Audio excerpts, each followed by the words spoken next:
Good evening. तो आज हम लोग फिर से यहाँ पर आए हैं अपने चैप्टर जो हमने शुरू किया था चैलेंजेस ऑफ नेशन बिल्डिंग, उसका दूसरे पार्ट में थोड़ा सा रिकैप कर दूँ चैप्टर को। अभी तक हमने क्या पढ़ा है कि हमने पढ़ा है कि भारत को आज़ादी के बाद किस तरह की दिक्कतों का सामना करना पड़ा। 3 चैलेंजेस की बात हमने की थी। पहला नेशन बिल्डिंग का चैलेंज था, दूसरा चैलेंज था कि डेमोक्रेटिक कॉन्स्टिट्यूशन तो हमने बना लिया, लेकिन डेमोक्रेटिक प्रैक्टिसेस को इनकलकेट करना जरूरी है डेमोक्रेसी को किसी भी कंट्री में इस्टेब्लिश करने के लिए। और तीसरा था कि हम प्लान डेवलपमेंट की बात कर रहे हैं, स्पेशली सारे लोगों के प्रति ये प्लान डेवलपमेंट होगा, किसी भी तरह का डिस्क्रिमिनेशन नहीं होगा। जो सोशली डिसएडवांटेज सेक्शंस है उनको हम थोड़ा सा और एडवांटेज देंगे और प्लान डेवलपमेंट के प्रति बात करते हैं। ये अब आगे वाले पार्ट में हम पढ़ेंगे। हमने बात की थी कि नेशन बिल्डिंग की बात इस चैप्टर में होगी। सबसे पहला दिक्कत जो इंडिया को आया था वो पार्टीशन का दिक्कत आ चुका था कि भारत आज़ाद होते ही भारत को 2 भागों में बांट दिया गया था, भारत और पाकिस्तान। और उससे रिलेटेड किस तरह से भारत को हिंदुस्तान और पाकिस्तान में बांटा गया, मतलब रिलीजियस मेजोरिटीज़ के प्रिंसिपल्स को फॉलो करते हुए, और किस तरह से उसमें दिक्कतें आई थी कि इंडिया में कोई भी ऐसा पर्टिकुलर बेल्ट था ही नहीं जो मतलब मुस्लिम मेजोरिटी वाला बेल्ट है। फिर भी 2 एरिया ऑफ कंसंट्रेशन खोजे गए थे, वो दोनों भी एक ईस्ट में था एक पाक वेस्ट में था, और दोनों को जोड़ने का कोई तरीका ही नहीं दिख रहा था। उसके बाद दिक्कतें आई थी कि सारे के सारे मुस्लिम मेजोरिटी वाले लोग पाकिस्तान में जुड़ना नहीं चाहते थे। खान अब्दुल गफर खान को हमने देखा था, बट इवेंचुअली उनकी बातों को दबा दिया गया।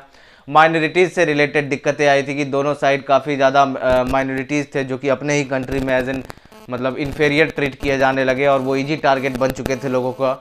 और हमने ये भी देखा था कि भाई डिवीज़न में भी दिक्कत आ रहा था। ऐसा नहीं था कि जो एरिया को चूज कर लिया गया उस एरिया में हर एरिया में जो है ना मेजोरिटी ही देखने को मिलेगा। बहुत सारे एरिया ऐसे भी थे जिसमें क्या था कि जैसे पंजाब को अलग किया गया इस साइड, पंजाब में बहुत सारे प्रोविंसेस में सिख मेजोरिटी वाले थे, पंजाब के बहुत सारे डिस्ट्रिक्ट में सिख मेजोरिटी के थे। तो ये डिसाइड किया गया था कि भाई हम लोअर लेवल पर जाएंगे, डिस्ट्रिक्ट लेवल पर या उससे भी लोअर लेवल पर जा करके हम डिवीजन करने की कोशिश करेंगे, ताकि किसी भी तरह का मतलब दिक्कतें नहीं हो और एकदम फेयर रिप्रेजेंटेशन के साथ डिवीजन हो। तो आज हम इसी को आगे बढ़ाएंगे। हमने पार्टीशन के प्रोसेस को देख लिया था कि किस तरह से पार्टीशन किया गया, उसमें क्या क्या दिक्कतें आई थी ये भी देख लिया था। और आज हम देखेंगे कि पार्टीशन के कंसिक्वेंस क्या हुए। अब कोई भी चीज़ होता है तो उसका कोई ना कुछ रिजल्ट देखने को मिलता है, उसी तरह पार्टीशन के भी अपने कंसिक्वेंस थे। तो आज हम यही पार्टीशन के कंसिक्वेंस को देखने की कोशिश करेंगे। पहला पॉइंट कहता है कि there were killings and atrocities on the both side of the border. अब होता क्या है, इससे सीधे क्वेश्चन आता है कि what are the consequences of partition. तो आप इसमें से कोई 5-6 पॉइंट लिख सकते हैं। और वुमेन्स के बारे में अगर आपको बोला जाए ना कि कंसिक्वेंसेस लिखना है, तो एक बार ये वाला पॉइंट लिख सकते हो और एक ये वाला पॉइंट लिख सकते हो। और ये भी लिख सकते हो कि बहुत सारे वुमेन्स को ना बॉर्डर के दोनों साइड एबडक्ट किया गया था। एबडक्ट मतलब होता है उठा लिया गया, और एबडक्शन के बाद इन्हें फोर्स किया गया था कि आप पर्टिकुलर रिलीजन में कन्वर्ट करिए। तो 1 बाय 1 हम देखेंगे। तो अगर क्वेश्चन आता है कि what are the consequences of the partition, तो इसको लिखा जा सकता है। पहला कंसिक्वेंस था कि there were killings and atrocities on the both side of the border. Border के दोनों साइड लोगों को मारा गया। क्या होता है कि जब पार्टीशन हो रहा था ना, तो दोनों साइड एक व्यू चल गया कि भाई पाकिस्तान जो है ना मुस्लिम कंट्री है, तो यहाँ जो मतलब दूसरे रिलीजन के लोग हैं उनको मार दिया जाए। उसी तरह इंडिया में भी कुछ नेशनलिस्ट थे, नेशनलिस्ट नहीं बोलूँगे, एक्सट्रीमिस्ट बोलूँगा मैं, कुछ एक्सट्रीमिस्ट थे जिनका ये व्यू था कि भाई मुसलमानों को मार दिया जाए, ये हमारे देश के नहीं है। तो इसके कारण क्या होता है कि बॉर्डर के दोनों साइड एक्सट्रीम किलिंग देखने को मिला मेजोरिटी में। बहुत सारे मूवीज़ में भी हम इसका एक एग्जाम्पल देखते हैं। जैसे एक फिल्म आई थी, सनी देओल की फिल्म थी गदर, उसमें हमारा दिखाया गया था कि किस तरह से बॉर्डर के दोनों साइड किलिंग्स हो रही है। बिल्कुल उसी तरह की कुछ किलिंग्स थी। एक हेट का मतलब कहीं ना कहीं एक हेट जग गया था दोनों साइड लोगों के प्रति। इसलिए क्या था कि there were killings and atrocities on the both side of the border. पहला कंसिक्वेंस था कि दोनों साइड बॉर्डर के बहुत लोगों को मारा गया था। और क्यों मारा गया था भाई? तो in the name of the religion people of one community ruthlessly killed and maimed the people of other community. क्या होता है कि दोनों साइड क्या हुआ कि अपने अपने रिलीजन के नाम पर लोग एक दूसरे को मारने लगे। इनफैक्ट क्या होता है कि देखो, कोई भी रिलीजन किसी को मारने के लिए तो नहीं सिखाता, बट लोगों ने इसे इंटरप्रेट किया। और क्या हुआ कि बॉर्डर के उस साइड पाकिस्तान में, क्योंकि वो इस्लामिक कंट्री बनने वाला था, तो लोगों ने क्या किया, बाकी जो लोग थे दूसरे धर्म को मानने वाले, उन्हें मारना शुरू कर दिया। अब उधर मार रहे थे तो इधर भी जो एक्सट्रीमिस्ट लोग थे उन्होंने बोला कि भाई हम क्यों पीछे रहे, हम भी मुसलमानों को मारना शुरू करेंगे। सिखों, बहुत सारे सिखों ने मुसलमानों को मार दिया उधर, और इससे भी ज़्यादा तो पाकिस्तान में मारे गए थे बहुत सारे, मतलब लोगों को मार दिया गया था, गांव के गांव खाली कर दिए गए थे, पूरी की पूरी ट्रेनें मार दी गई थी। यहाँ पर एक बॉक्स में एक एग्जाम्पल भी दिया हुआ है कि सादत हसन मंटो की ये बुक है हॉस्पिटलिटी डिलेड। इसमें मतलब बताया गया है कि किस तरह से भाई जब एक ट्रेन आई थी ना स्टेशन पर, तो उसमें दो कम्युनिटी के लोग थे। एक कम्युनिटी के लोगों को मतलब मिठाइयाँ दी गई, हलवा पूड़ी दिया गया, उनको खाना वाना प्रोवाइड किया गया और बोला गया कि हमको तो पता ही नहीं था कि आप लोग आ रहे हैं, वरना स्वागत की और अच्छी तैयारियां हो जाती। और साथ ही साथ दूसरे कम्युनिटी के जो उसमें लोग थे ना, उनको रूथलेसली मार दिया गया उसी जगह पर। तो इस तरह की जो है ना कुछ प्रॉब्लम्स लोगों को झेलना पड़ रहा था। और क्यों, दोनों साइड बॉर्डर के लोगों को बहुत दिक्कतें हो रही थी, मारा जा रहा था लोगों को रिलीजन के नाम पर। एक धर्म के लोग दूसरे धर्म के लोगों को मान रहे थे, जिसके कारण एक कॉम्युनल इन्वायरमेंट बन चुका था। और ये लाहौर, अमृतसर, कलकत्ता जैसे सिटी जो है ना, ये कॉम्युनल जोन बन चुके थे। यानी कम्युनल जोन का मतलब ये हुआ कि जैसे ये पर्टिकुलर सिटी है, वो पर्टिकुलर सिटी बोला यहाँ पर सिख मेजोरिटी में है, तो वो सिखों का सिख मेजोरिटी वाला शहर बन गया। कोई मोहम्मद मुस्लिम मेजोरिटी में, तो मुस्लिम मेजोरिटी वाला शहर बन गया। अब ऐसा ऐसा सिचुएशन था कि क्योंकि ये शहर कम्युनल जोन बन चुके थे, जहाँ पर मतलब कम्युनल राइट्स का बहुत ज़्यादा हो रहे थे ना, ऐसे शहर बन चुके थे। अब अगर कोई शहर में हिंदुओं या सिखों की पॉपुलेशन मेजोरिटी में थी, तो मुसलमान वहाँ जाने से डर रहे थे।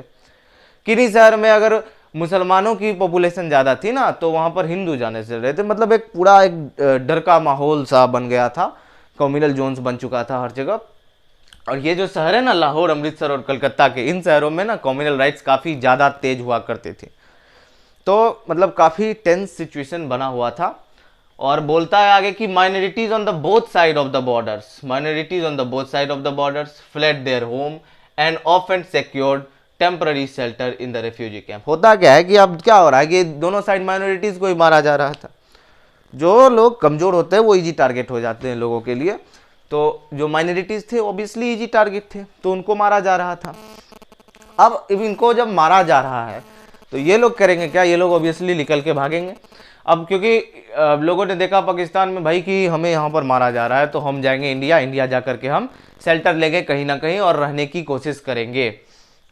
बट होता क्या है कि इतना आसान नहीं था बॉर्डर क्रॉस करना। बहुत सारी मूवीज़ इस पर बन चुके हैं, बहुत सारे लिटरेरी बॉक्स इस पर हैं, जो कि बताते हैं कि कितनी दिक्कतें झेलनी पड़ रही थी लोगों की। हमने देखा होगा कि भाग मिल्खा भाग एक मूवी है, भाग मिल्खा भाग में आपने देखा होगा कि जब मिल्खा सिंह बॉर्डर क्रॉस करके आते हैं अपने फैमिली के साथ, तो रिफ्यूजी कैंप में किस तरह के हालात में उनको रहना पड़ रहा था। मतलब अपने ही घरों को जहाँ लोग सालों रह रहे थे, उनको छोड़ करके भागना पड़ रहा था भाई, क्योंकि एक पर्टिकुलर रिलीजन का लोग दूसरे को मार रहा था। ये सिचुएशन मतलब एक बन चुका था। तो वो क्या कर रहे थे, दोनों साइड से माइनॉरिटीज की कोशिश थी कि भाई किसी तरह बॉर्डर क्रॉस करके दूसरी जगह पहुंच जाया करें, जिसके कारण बहुत बार क्या होता था कि दे ट्रैवल, किसी भी तरह से जाने की कोशिश करते थे। They travel on the other side of the border by all sorts of mean, हर तरह से बॉर्डर के दूसरे साइड पहुंचने की कोशिश रहती थी। गाड़ी मिल जाए गाड़ी से, कोई व्हीकल मिल जाए व्हीकल से, नहीं तो ऑफ एंड बाय फुट पैदल भी जाने की कोशिश रहती थी कि किसी तरह हम जो है ना बॉर्डर के दूसरे साइड पहुंच जाए और किसी तरह से जान बचाई जा सके, क्योंकि सिचुएशन काफ़ी टेंस हो चुका था। और बोला जा रहा है कि इसी कोशिश में क्या होता था कि बहुत बार लोगों को मार दिया जाता था, इनका रेप हो जाता था वुमेंस का, बहुत लोगों को मतलब जान से मार दिया जाता था। देख लिया कि भाई माइनॉरिटीज़ का एक ग्रुप जा रहा है, बॉर्डर क्रॉस करने की कोशिश कर रहा है, मार दिया। वुमेंस जो है उनको एबडक्ट कर लिया, उठा लिया, उनको ज़बरदस्ती अपने रिलीजन में कन्वर्ट करने के लिए बोला, ज़बरदस्ती एबडक्टर उससे शादी करने की कोशिश करता था। ये वुमेंस की प्रॉब्लम अलग ही थी, ये दिक्कतें वुमेंस को झेलनी पड़ रही थी। और इसी कारण से क्या होता था कि क्योंकि उनका रेप हो रहा था, एबडक्शन हो रही थी वुमन की, तो लोग क्या करते थे कि ना कि फैमिली की ऑनर को बचाने के लिए कि भाई मेरे परिवार की इज्जत को कुछ ना हो, क्या करते थे, जो फैमिली में जो वुमेन्स होती थी ना, माँ बहनें जो भी होती थी, उनको मार देते थे ये लोग, killed by their own family members to preserve the family honour.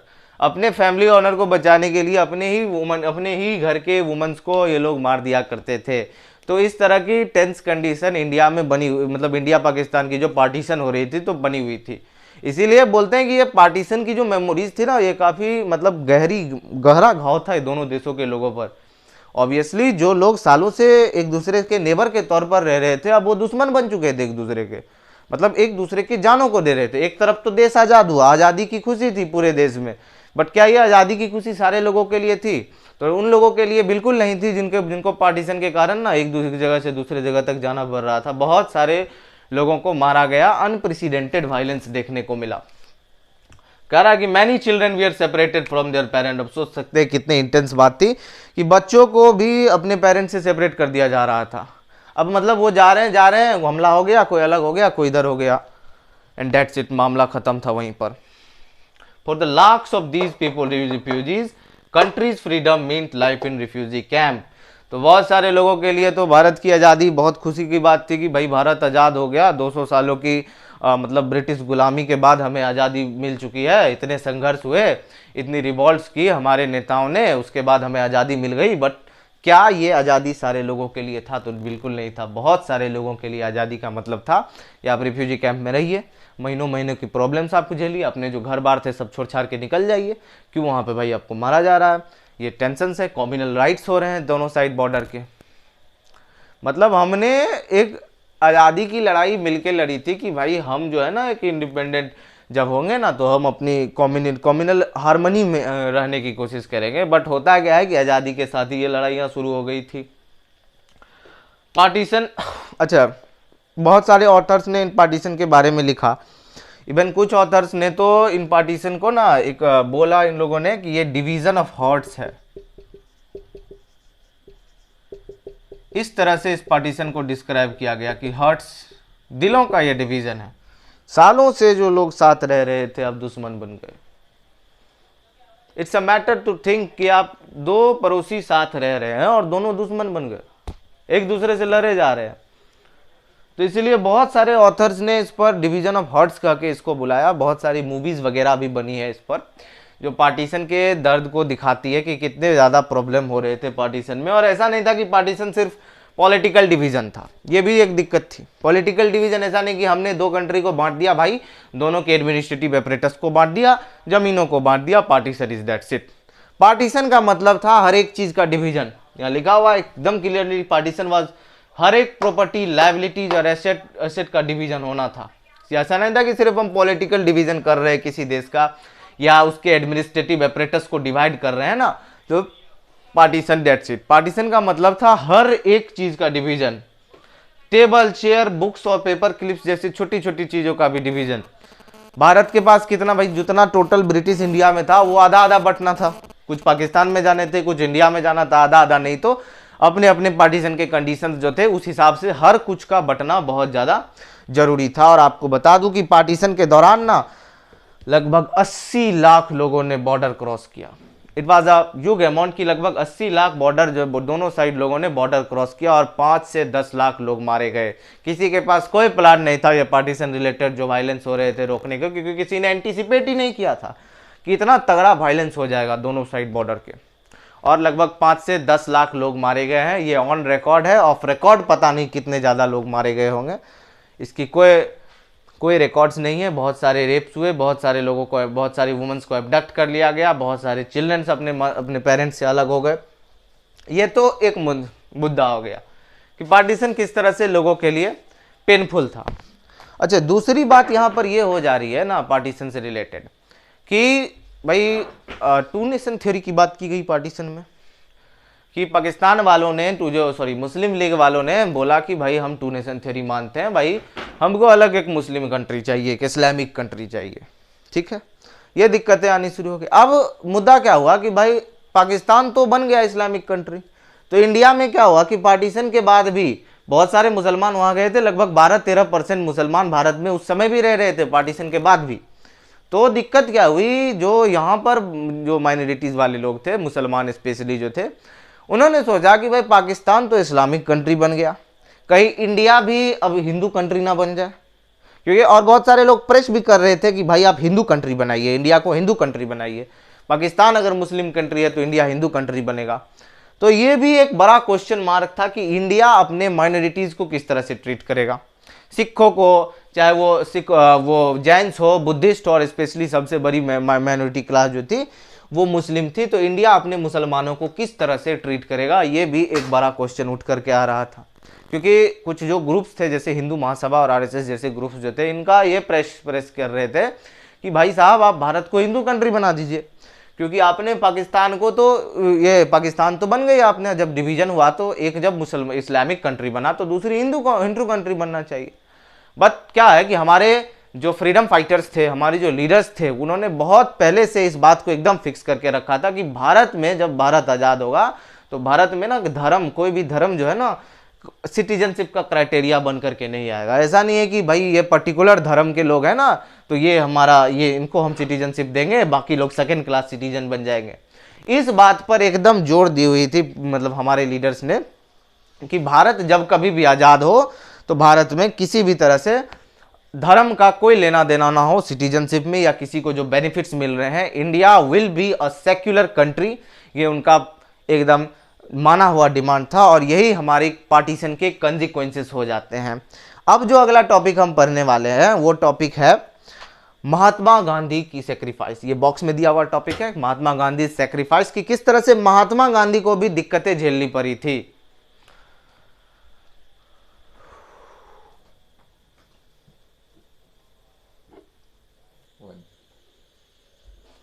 ये जो टॉपिक है महात्मा गांधी सेक्रीफाइस, ये प्रैक्टिकली बॉक्स में दिया।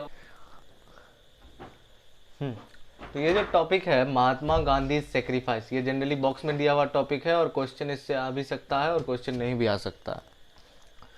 बट इन्फॉर्मेशन के लिए बहुत इंपॉर्टेंट टॉपिक है जो गांधी जी के बारे में बात करता है कि गांधी जी का कितना इम्पोर्टेंस है इंडिया के फ्रीडम स्ट्रगल में। तो है ही है, इंडिया के बाद पार्टीशन के समय में भी जो राइट्स हो रहे थे उसको कंट्रोल करने में गांधी जी का कितना इम्पोर्टेंस है। और आज जो लोग डिवाइडेड व्यू दिखाता है गांधी जी के बारे में कि गांधी जी ये थे, गांधी जी वो थे, गांधी जी ने मुसलमानों को फेवर किया, ये वो दिस डैट, और क्यों गांधी जी को असैसिनेट किया गया था, वो चीज़ें हम इस टॉपिक में जनरली देखने की कोशिश करेंगे। 15 अगस्त 1947 को महात्मा गांधी किसी भी तरह के इंडिपेंडेंस डे सेलिब्रेशन को नहीं मना रहे थे। मतलब गांधी जी ना किसी भी तरह के इंडिपेंडेंस डे सेलिब्रेशन को नहीं मना रहे थे। उस समय गांधी जी कहाँ थे? कलकत्ता में थे। कलकत्ता में टेंशन्स हो गए थे, कम्युनल टेंशन्स काफ़ी ज़्यादा बढ़ी हुई थी कलकत्ता में, हिंदू मुस्लिमों के बीच में काफ़ी ज़्यादा कम्युनल टेंशन हो जाने के कारण गांधी जी इस समय कलकत्ता में थे और कोशिश कर रहे थे कि हिंदू मुस्लिम कम्युनल टेंशन्स को कम करने की कोशिश की जाए ताकि ये जो टेंशन्स हैं, जो लोग मर रहे हैं राइट्स की वजह से, वो थोड़े कम हो करके हैं। और गांधी जी इसीलिए कलकत्ता चले गए, किसी भी तरह के इंडिपेंडेंस डे सेलिब्रेशन में पार्टिसिपेट नहीं किया। और कलकत्ता में जिन एरिया में ग्रोशम राइट्स थे, यानी कि हिंदू और मुस्लिमों के बीच में जिन एरियाज़ में राइट्स हो रहे थे ना, उन एरियाज़ में गांधी जी गए और राइट्स को कम करने की कोशिश कर रहे थे कि किसी भी तरह जो है ना दो पीस जो फ्रीडम से पहले था हिंदू और मुस्लिमों के बीच में और बाकी कम्युनिटीज़ के बीच में, वो इस्टेब्लिश होकर के आ जाए। गांधी जी बड़े दुखी थे, वह saddened by the communal violence and disheartened. मतलब गांधी जी को काफ़ी दिक्कत थी कि मतलब अहिंसा के जिस प्रिंसिपल के लिए और सत्याग्रह के जिस प्रिंसिपल के लिए उन्होंने अपना फुल वोल लाइफ सेक्रीफाइस कर दिया, इसके ही लिए गांधी जी मेनली अपनी पूरी लाइफ को डेडिकेट किया। पूरा का पूरा फ्रीडम स्ट्रगल जिस दो प्रिंसिपल के प्रति डेडिकेटेड था, कहीं ना कहीं वही जो जिसके लिए वो पूरी ज़िंदगी जिस पर जिए थे, वो कहीं ना कहीं आज जब मुश्किल टफ सिचुएशंस आया दो कम्युनिटी के बीच में, तो ये जो प्रिंसिपल थी गांधी जी के अहिंसा और सत्याग्रह की, वो फेल होता हुआ दिख रहा था। लोगों को बाइंड नहीं कर पा रहे थे गांधी जी। इस बात से गांधी जी काफ़ी ज़्यादा दुखी थे, जिसके कारण वो कलकत्ता गए और कलकत्ता में इसीलिए लोगों को यूनाइट करके रखने की कोशिश की जा रही थी गांधी जी के द्वारा। Gandhi ji went on to persuade the Hindus and Muslim to give up the violence.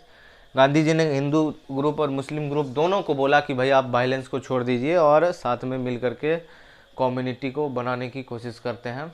Gandhi जी मतलब एक साथ मिल करके कम्युनल हार्मनी को इंश्योर करने की मेन कोशिश की जा रही थी और गांधी जी इसीलिए कलकत्ता गए थे। मेन पर्पस यही था गांधी जी का। और गांधी जी के कोलकाता में होने से सिचुएशंस बहुत हद तक इम्प्रूव करके आती है। इंडिपेंडेंस के बाद जो दोनों कम्युनिटी के बीच में लड़ाइयाँ चल रही थी, वो लड़ाइयाँ कहीं ना कहीं ख़त्म होकर के आती है और दोनों कम्युनिटी एकदम पीस को मेंटेन करते हुए मतलब कम्युनल हार्मनी को मेंटेन करते हुए बड़े ही जॉयस तरीके से मिल करके अपने इंडिपेंडेंस डे सेलिब्रेशन को मनाते हैं। अगले महीने गांधी जी चले जाते हैं दिल्ली, क्योंकि दिल्ली में भी सिचुएशन कुछ ख़राब थी। मुस्लिमों के प्रति हिंदुओं का राइट था, वो हिंदू मतलब मंदिरों से जब मुस्लिम को भगाया गया था तो गांधी जी को अच्छा नहीं लगा था कि कोई शेल्टर लेना चाह रहा है, कोई रिफ्यूजी, तो उसको मंदिरों में भगाया जा रहा है, जिसके कारण गांधी जी दिल्ली गए थे। दिल्ली जाने के बाद गांधी जी ने देखा कि he was deeply concern about ensuring that Muslim should be allowed to stay in India with dignity, यानी कि मुसलमानों को भी भारत में डिग्निटी के साथ रहने का हक दिया जाए। इसके लिए गांधी जी बहुत ज़्यादा डीपली कंसर्न थे इस बात से, जिसके कारण ये दिल्ली गए थे। और गांधी जी को इस बात से भी दिक्कत थी कि भारत और पाकिस्तान में भले ही कश्मीर को लेकर के थोड़े से इशूज़ डीपली कंसर्न थे, बट इंडिया जो है ना वो पाकिस्तान को पाकिस्तान को अपना ड्यू पूरा दे दे। जो पैसे मतलब पाकिस्तान को देने थे भारत को, वो किसी भी तरह से नहीं रुके, इंडिया उसको पूरा का पूरा ड्यू दे और उस देश को भी इस्टेब्लिश करने के लिए पूरा का पूरा जो भी फाइनेंशियल कमिटमेंट थी भारत की वो उसको मिले, ताकि वो भी एकदम बेहतर तरीक़ा से इस्टेब्लिश हो सके। गांधी जी का यही कहना था, जिसके कारण गांधी जी दिल्ली जाते हैं। और दिल्ली में भी जब कम्युनल सिचुएशन देखते हैं ना, तो गांधी जी एक बार फिर से अपने फास्ट ऑन टिल डेथ पर चले जाते हैं। ये गांधी जी का आखिरी फास्ट था जो जनवरी 1948 में गांधी जी ने की थी। कलकत्ता में इस समय क्या हुआ था कि सिचुएशन वापस से ख़राब हो चुका था, वापस से राइट्स हो रहे थे हिंदू और मुस्लिम के बीच में। तो गांधी जी ने कि फास्ट के कारण ही भारत सरकार पर असर पड़ता है, और भारत सरकार ने जो पाकिस्तान को जो कमिट किया हुआ था कि वापस देना है उनको, जो पैसे देने हैं उनको इस्टेब्लिशमेंट के लिए, वो पैसे भारत सरकार राजी हो जाती है देने के लिए। और ये गांधी जी का आखिरी फास्ट साबित होता है। गांधी जी बस पर्टिकुलरली वो लोग जो एक्सट्रीमिस्ट टाइप के लोग थे ना, जो हिंदू चाहते थे कि हिंदू जो है ना मुसलमानों से बदला ले जा करके या India to become Hindu country, ऐसे लोगों के द्वारा गांधी जी को, जो एक्सट्रीमिस्ट माइंडसेट के लोग थे ना, एक्सट्रीमिस्ट जिसको कहते हैं किसी पर्टिकुलर कम्युनिटी के आइडियाज़ के प्रति जो लोग झुकाव रखते हैं, उन लोगों के प्रति गांधी जी थोड़े से डिसलाइक किए जाते थे। क्योंकि गांधी जी ना हमेशा कम्युनल हार्मनी की बात करते हैं। उनका हमेशा से ये कहना था कि भाई आप हिंदू हो या मुस्लिम हो, उससे पहले आप एक इंडियन हो, एक इंडियन की तरह रहें, मिल करके रहें। कम्युनिटी चाहे कोई भी हो, वो सिर्फ ह्यूमैनिटी की बात करता है, और आप मिल करके रहें, एक दूसरे से लड़ाई झगड़ा ना करें, अहिंसा की जो उनकी प्रिंसिपल थी उनको फॉलो करें, क्योंकि यही यूनिवर्सल है। और यही जो मजबूत लोग हैं ना, जो बहुत ताकतवर होते हैं हार्ट से, वही इस प्रिंसिपल्स को अपना सकते हैं, अहिंसा का। ये गांधी जी का कहना था, और गांधी जी ने इसीलिए लोगों तक भी यही मैसेज पहुंचाने की बात की। लेकिन जो लोग एक्सट्रीमिस्ट व्यू के थे, जिनका मानना था कि भाई हिंदू कम्युनिटी आगे है, ये कम्युनिटी आगे है, फलाना कम्युनिटी आगे है, हम इस कम्युनिटी के लिए काम करेंगे, उन लोगों के लिए ऑब्वियसली उन लोगों को पसंद नहीं आएगा ये बात में, तो वो लोग डिसलाइक किए जाते थे। जस्ट एज पाक फॉर मुस्लिम्स, इनका मानना था कि भाई जिस तरह से पाकिस्तान को ना मुस्लिमों का कंट्री बना दिया गया, उसी तरह इंडिया को भी हिंदुओं का कंट्री बना दिया जाए। कुछ एक्सट्रीमिस्ट माइंड के लोग आज भी हमारे बीच में हैं, जो एक्सट्रीमिस्ट माइंड के हैं, हर तरह से हेट फैलाने की कोशिश करते रहते हैं। उस समय भी थे, हेट फैलाते थे, कहीं पर एकता दिखती थी तो उनको लग जाती थी, जल जाती थी उनकी। इसलिए गांधी जी को लोग डिसलाइक करते थे, क्योंकि गांधी जी भाई कहीं ना कहीं हार्मनी फैलाने की कोशिश कर रहे थे कि भाई सारे कम्युनिटी मिल करके रहे, हिंदुस्तान के प्रोग्रेस के लिए काम करें। हिंदुस्तान सेक्युलर देश है, सभी कम्युनिटी को रखता है, ये उनका मानना था। और इन लोगों जो एक्सट्रीमिस्ट लोग थे वो गांधी जी को एक्यूज करते थे for acting in the favour of the Muslim in the Pakistan. इनका कहना लगा कि भाई तू तो पाकिस्तान और मुस्लिमों के फेवर में एक्ट कर रहा है, इसलिए तू दिक्कत में है बुढ़े, ये वो दिस डैट, जो भी हो। गांधी जी को कहते थे, मतलब फॉल लैंग्वेज तो नहीं सारे यूज करते थे, बट कुछ लोग बहुत ज़्यादा डिसलाइक करते थे, गांधी जी को मॉक किया करते थे कि भाई आप गलत बोलते हैं, ये वो दिस डैट। आज भी लोग बोलते हैं कि गांधी जी ने मुसलमानों और पाकिस्तानों को कुछ ज़्यादा फेवर किया, बट ऐसा नहीं था। गांधी जी हमेशा कम्युनल हार्मनी बनाने की कोशिश कर रहे थे। गांधी जी को मानना था कि भाई गांधी जी ने भी इन लोगों से नाराज़ नहीं थे। गांधी जी बोलते थे कि भाई ये जो लोग हैं ना, ये मिसगाइडेड हैं, इनको ना कोई बहका दिया है, इसलिए ये ऐसी ऐसी बातें कर रहे हैं, बाकी ये दिल के साफ है, कोई दिक्कत नहीं है, ये लोग मिसगाइडेड हैं। इस मिसगाइडेड लोगों को बस सही रास्ते पर लाना है। गांधी जी को इससे कोई दिक्कत नहीं था। He was convinced that any attempt to make India Hindu country would lead to destroy India. Gandhi ji का ये भी मानना था कि भाई अगर आप कोई भी अटेम्प्ट करते हैं ना कि भारत को एक हिंदू कंट्री बना दिया जाए, तो ये भारत को डिस्ट्रॉय कर देगा। क्योंकि गांधी जी कहते हैं ना कि भारत एक बहुत अच्छे लाइन है फिरोज गोरखपुरी का कि इंडिया जो है ना वो कोई एक कम्युनिटी से नहीं बना है। सरजमीने हिंद पर अक़वाम आलम के फिराक, काफिले काफिले बसते गए, कारवां बनता गया, या हिंदुस्तान बनता गया। सरजमीने हिंद पर अक़वाम आलम के फिराक, that means on the land of India various peoples came सरजमीने हिंद पर अकवाम में आलम के खिलाफ, काफिले बसते गए और हिंदुस्तान बनता गया। यानी कि बहुत सारे लोग, डिफरेंट कम्युनिटीज़ के लोग, डिफरेंट कल्चर को मानने वाले लोग, डिफरेंट रिलीजन को मानने वाले लोग आते गए हिंदुस्तान में, और हिंदुस्तान ने बाहें फैलाए हुए इन सारे लोगों का स्वागत किया, सबको अपने धरती पर बसाया। और इन लोगों ने ही, इनके कल्चरल डाइवर्सिटी जो है ना, यही कहीं ना कहीं इंडिया को बनाता है। ये बहुत इंपॉर्टेंट लाइन है। और गांधी जी का भी यही कहना था कि भाई भारत की जो ब्यूटी है ना, भारत जो है ना रियल सेंस में ये इसकी कल्चरल डाइवर्सिटी में ही एग्जिस्ट करता है। और किसी भी सेंस में अगर हम एक पर्टिकुलर कम्युनिटी को फेवर करेंगे या पर्टिकुलर कल्चर को फेवर करेंगे तो कहीं ना कहीं जो है ना ये इंडिया को डिस्ट्रॉय कर देगा। यही गांधी जी का कहना था कि steadfast pursuit of Hindu. Gandhi ji हमेशा हिंदू मुस्लिम यूनिटी की बात किया करते थे कि भाई इंडियन पहले है, ना कोई हिंदू है पहले, ना कोई मुस्लिम है पहले इंडियन है। जिसके कारण जो है हिंदू एक्सट्रीमिस्ट लोग थे, आरएसएस वगैरह के जो लोग हुआ करते थे उस समय, हिंदू महासभा के लोग हुआ करते थे उस समय, इन लोगों को बड़ा लगता था इनका गांधी जी का बात, क्यों भाई ऐसा करता है, बुढ़ा पागल तो नहीं ना हो गया, बड़ा बात लग जाता था। आज भी बहुत लगता है, कुछ कुछ लोग हो जाते हैं जिन्हें गांधी जी की बात लग जाती है। इन सब के बावजूद गांधी जी को कहीं ना कहीं ये भी खतरा एकदम सरकार का मानना था कि भाई ये जो एक्सट्रीमिस्ट लोग हैं ये आपको ख़त्म कर देंगे, गेम ओवर हो जाएगा आपका अगर ये लोग अगर मार दिया आपको तो। गांधी जी ने बोला कि ठीक है गेम ओवर होगा तो होगा, लेकिन मैं प्रोटेक्शन नहीं लूँगा। किसी भी तरह से प्रोटेक्शन लेने से गांधी जी ने मना कर दिया। अपने इवनिंग प्रेयर्स में लोगों से मिलते रहे, लोगों से बातें करते रहे, उनको अपने मैसेज बोलते रहे, उनको मतलब ये डर नहीं था। लेकिन होता क्या है कि लोग जब प्लान बनाने लगते हैं ना कि पर्टिकुलर कम्युनिटी के खिलाफ एक व्यू बना लेते हैं ना, तो ऐसा वो चूकते नहीं है मारने से। और ऐसा ही होता है कि एक हिंदू एक्सट्रीमिस्ट था Nathuram Vinayak Godse, his name was Nathuram Vinayak Godse.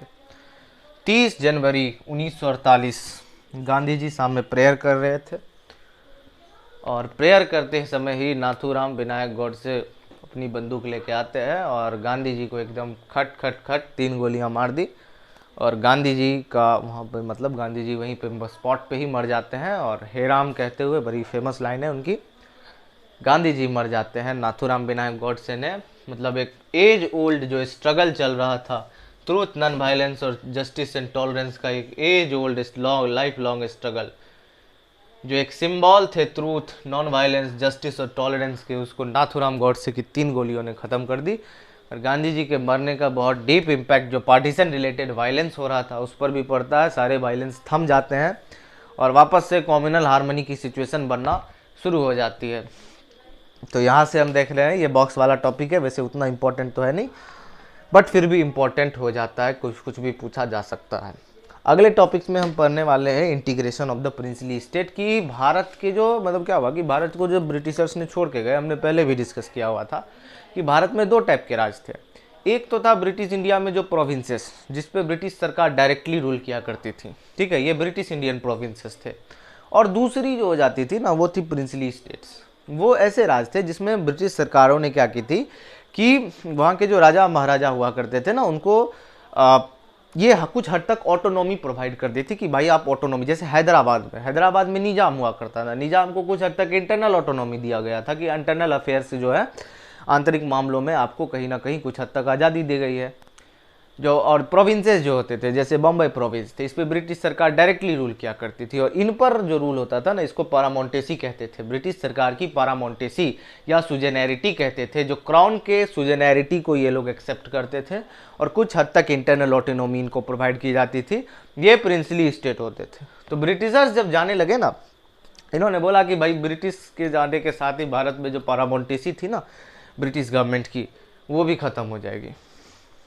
यानी कि जो क्राउन की जो पारामोंटेसी थी ब्रिटिश क्राउन की, ये भारत में ख़त्म हो जाएगी। और ये जो प्रिंसली स्टेट है ना, इनके पास ये रास्ते खुले रहेंगे कि भाई आप चाहो तो इंडिया को, इंडियन यूनियन को ज्वाइन कर लो, आप चाहो तो पाकिस्तान यूनियन को ज्वाइन कर लो, आप चाहो तो इंडिपेंडेंट रह जाओ।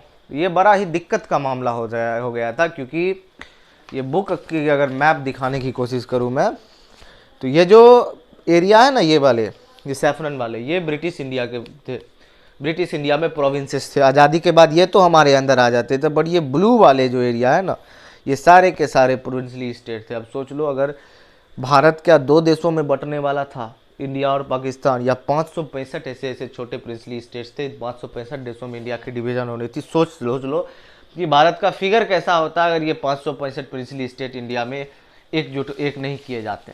इन्हीं टॉपिक्स को हम आगे पढ़ेंगे कि क्या दिक्कतें आ रही थी, क्या प्रॉब्लम्स आ रहे थे, सरकार का क्या अप्रोच था। कैरोटिनिस्टिक अप्रोच सरदार पटेल का बहुत फेमस है। सरदार पटेल ने ही इंटीग्रेशन का कहीं ना कहीं बहुत हद तक, बीपी मेनन और सरदार पटेल का बहुत इंपॉर्टेंट रोल था भारत के प्रिंसली स्टेट्स को इंटीग्रेट करके लाने में।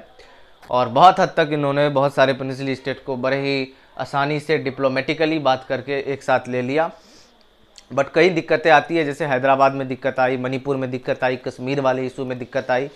इनको हम आगे पढ़ेंगे। और एक और है रीऑर्गेनाइजेशन ऑफ स्टेट, जो इंटरनल बाउंड्रीज को ड्रॉ करने का काम हुआ था ना, जो अलग अलग मूवमेंट चले थे, उनके बारे में भी पढ़ने की कोशिश करेंगे अगले वीडियो में। Thank you.